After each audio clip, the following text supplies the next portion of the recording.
Well, I think science is very important in today's society. Much of our modern life depends on science and the background that science gives to engineering. The engineer is trying to find out how. The scientist needs to find out why. But we wouldn't have cell phones, we wouldn't even have refrigerators without basic science. My name is Nancy Grace Broman, and I'm known as the mother of the Hubble. I have no idea how I became interested in astronomy.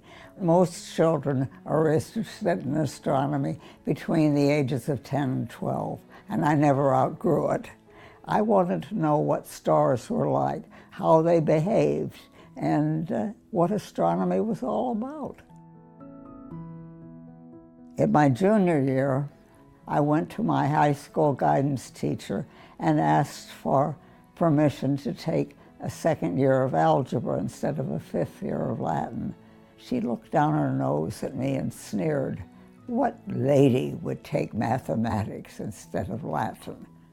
And that was a general attitude towards women going into science.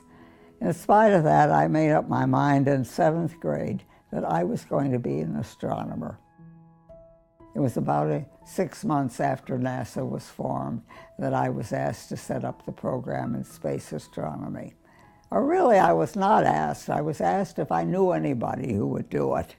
I took that as an indication that they were asking me. And that was more than 50 years ago, and I think that parts of my program are still influencing astronomy.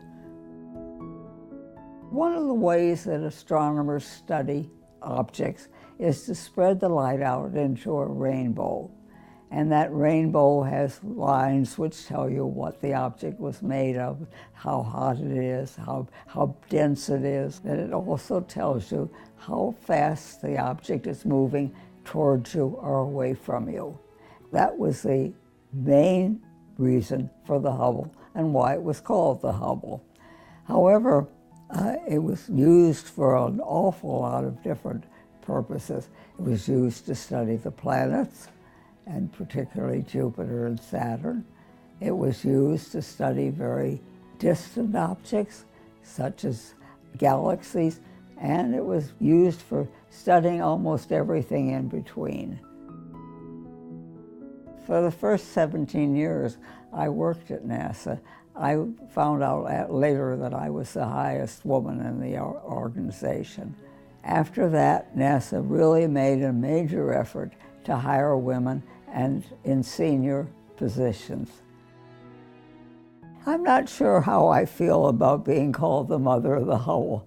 I feel somewhat uncomfortable about it, I have to admit.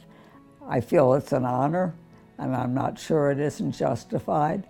On the other hand, there were a lot of other people involved in getting the Hubble up and working also. I will be remembered for the Hubble, I'm sure, but I guess I would rather be remembered as a successful person and as a good human being.